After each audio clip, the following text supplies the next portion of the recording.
Hello everyone and welcome back to the Modern Green Bay and Western. My name is Gabe, owner of the layout, and today we're back working on the Foxy Sneak Off. This is part 2 in a 2-part series. If you haven't watched that first part, probably wouldn't be a bad idea to go watch it before you watch this. We're gonna get right into the project and start off with making some background trees, and we're gonna finish her up. So yeah, let's get to it. We are out here in the garage to make some background trees. I'm using this brown Rust-Oleum camouflage spray paint. It's the same stuff I use to paint the track. So black spray paints, dark green, anything like that will work. I have 2 different colors of clump foliage. You can have 3, you could have 4. You can just use 1, but it'll bring a little bit of variety to my trees, so I got 2. Huge box of clump lichen from a gentleman who took down his layout and wasn't using it anymore, so he asked me if I could, and I said I would find a use for it, and I have found a use for it. And then raid the wife's vanity and get yourself some hairspray, or go to the store and buy it, but I mean, she's got it, I'm gonna borrow it. And a container of some sort that's big enough for your trees to fit in. This is a fairly simple process. What I'm going to do is take the lichen, give it a real good coat with the brown spray paint, so it's nice and wet and oversprayed. And then I'm going to dump my clump foliage into my container here, throw my covered tree, throw my spray painted tree into the clump foliage, toss it around a bit so that it gets covered and adheres. And then give it a quick coat of hairspray. Hairspray will help seal it and keep it intact so that everything doesn't fall off. And repeat as necessary. Unfortunately, I always end up having to make like twice the amount of trees that I think I'm going to need. For whatever reason, background trees go fast. So that's how I make a background tree. I'm going to be using Woodland Scenics medium brown ballast for the Foxy line here. Give it a little bit of an older, more unkempt look compared to what the Green Bay and Western main line will look like.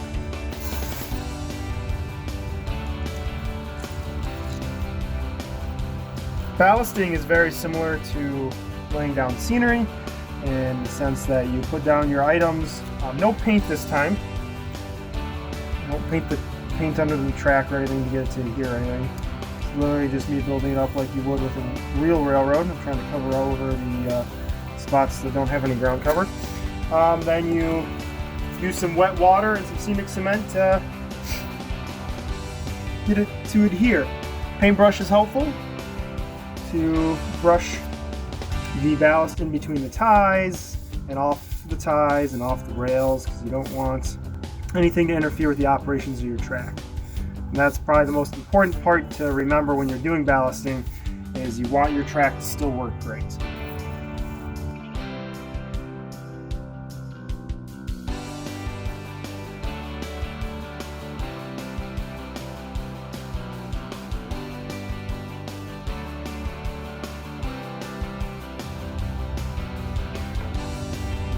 Here I'm not trying to over ballast any because I don't have any road bed. So really here I'm just trying to cover around the ties and stuff. Just make it look like some maintenance has gone on this railroad. Which, I mean, the Foxy line today isn't that bad of condition, but it definitely is in worse condition than, say, a Class 1 or a Class 2 main line would be. Just tamping down the sides so there's not little piles. Again, this ballast is partially for drainage.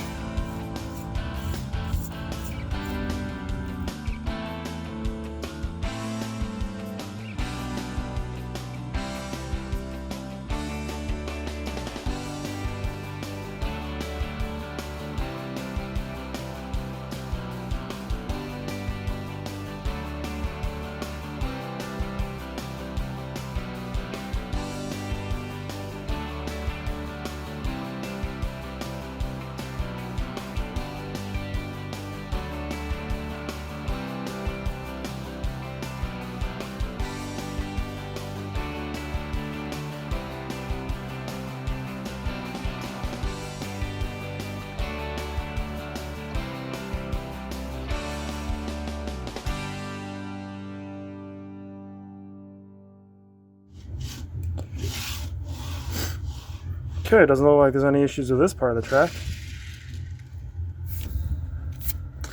Last step here on the track and ballast is to clean your tracks. It's now time to put down trees. In the middle of this project, I decided to make it audible, and I'm gonna put a building there. It's roof's not on it yet. I gotta still glue that on. It's going to be a background building, and I think it's really gonna sell that this track is going somewhere else and not just into staging. I think when you see it, you'll think, oh, where's that scene? And kind of go look for it, and then realize you never find it, but that is what it is. So I got my 2 different colors of background trees ready to be put on. I got some leftover trees from former layouts. They're old Woodland Scenics and Scenic Express stuff that is used to make trees. And these will be the foreground trees that I'm going to use towards the front of my backdrop area. Gluing these background trees are a pretty simple task. I put some white glue on the bottom, and this one is going to go right here up against the backdrop. That's one color. I'm going to fill in with some different, the other color, give it some variety back here, make it not look like they're all just the same kind of tree hanging out back here. And there we go. Really simple process for these trees, and I'm going to continue on.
Alright, I'm going to stop here and put in the backdrop so that way I know exactly where it ends and how I want it to look.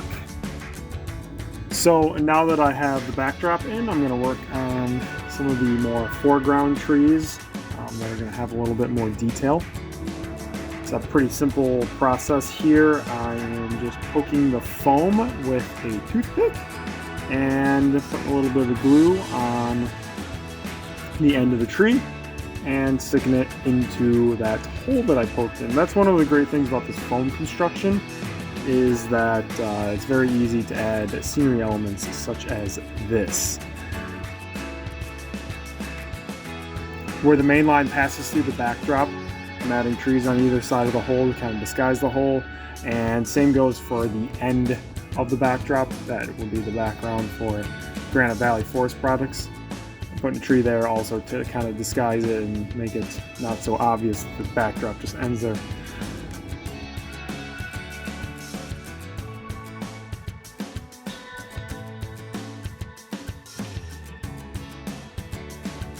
Also, I am putting a little brush behind the backdrop to kind of extend the scenery, make it look like it's not such an abrupt end.